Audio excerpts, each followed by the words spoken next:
இவங்களுக்கான அந்த நீங்க எப்பயுமே ஒரு சித்தரையோ, ஒரு மகானையோ புடிச்சுட்டா இவங்களுக்கு சிறப்பா சிம்ம இருக்கும்னு சொல்லுவீங்க. ராசிக்காரர்களை பொறுத்தவரை அவங்க அதிகமாக வழிபட வேண்டியது இந்த ஆண்டுல ராகவேந்திரர். ராகவேந்திரர். ராகவேந்திரர் புடிச்சா அவர் ராகவேந்திரர் சும்மா அடிப்பார் சம்முன்னு. ம், ம். ராகவேந்திரர் வந்து நரசிம்மரை வழிபட்டவர். நரசிம்மர் என்பது இந்த கோவத்துக்கான கடவுள். கோபத்துக்கான கடவுள். நரசிம்மரை வழிபட்டு மகானானவர் ராகவேந்திரர். அதனால ஓம் ஸ்ரீ பூஜ்யாய ராகவேந்திராய சத்ய தர்ம ரதாயஷ பஜதாம் கல்பவருக்ஷாய நமதாம் காமதேனுவே நமக அப்படிங்கிறத இப்போ ஒருத்தன் கோவப்படுறான் உங்களோட ஈகோவை கிளாஷ் பண்ணி விட்டுருவான்.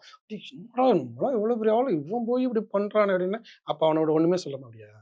சரிப்பா அவனவா அவன் அப்புறமா பாத்துக்கிறான்ட்டு டக்குன்னு மந்திரம் சொல்ல ஆரம்பிச்சிடணும். ம், ம், ம். ராகவேந்திர மந்திரம் ஓம் ஸ்ரீஜியா பூஜ்யாய அப்படி சொல்ல ஆரம்பிச்சுட்டு சாந்தமாயிட்டு வா அப்புறமா வச்சுக்கிறேன் இப்ப எனக்கு நேரம் இல்ல இல்ல. அப்புறமா வச்சுக்கிறேன் ஒரு ஒரு ஒரு வருஷம் போட்டு உன்னை வச்சுக்கிறேன் அப்படிங்கணும்.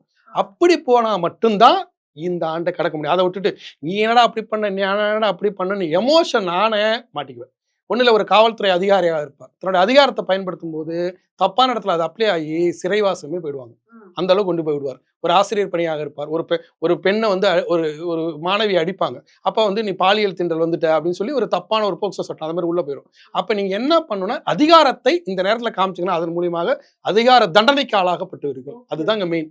Okay, okay. அதிகாரத்தை காமிச்சீங்கன்னா அது அதிகார தண்டனைக்கு கொண்டு போய் விட்டுரும். விமர்சனத்துக்கு ஆளாயிடுவீங்க. அதுல ரொம்ப ரொம்ப ரொம்ப ஜாக்கிரதையா இருக்கணும். Okay sir. 1. 2வது ம். இந்த சிம்ம ராசியை பொறுத்தவரை நீங்க அதிகமாக வந்து பாத்தீங்கன்னா முக்கியமா உங்களுடைய சக ஊழியரோட ஜாக்கிரதையா இருக்கணும். மேல் அதிகாரிகள்ட்ட ஜாக்கிரதையா இருக்கணும். அலுவலகத்துல. ஓகே. அது மாரி வீட்ல வந்தாலும் பார்த்தீங்கன்னா, வீட்ல வந்து இப்போ உங்க அப்பா இருக்காங்க. அவங்க தான் நிர்வாகம்னா அவங்கள்ட்ட ஜாக்கிரதையா இருக்கணும். யார் உங்களுடைய நிர்வாக திறனில் இருக்கிறாரோ அவங்கள்ட்ட பணிஞ்சு போயிடணும்.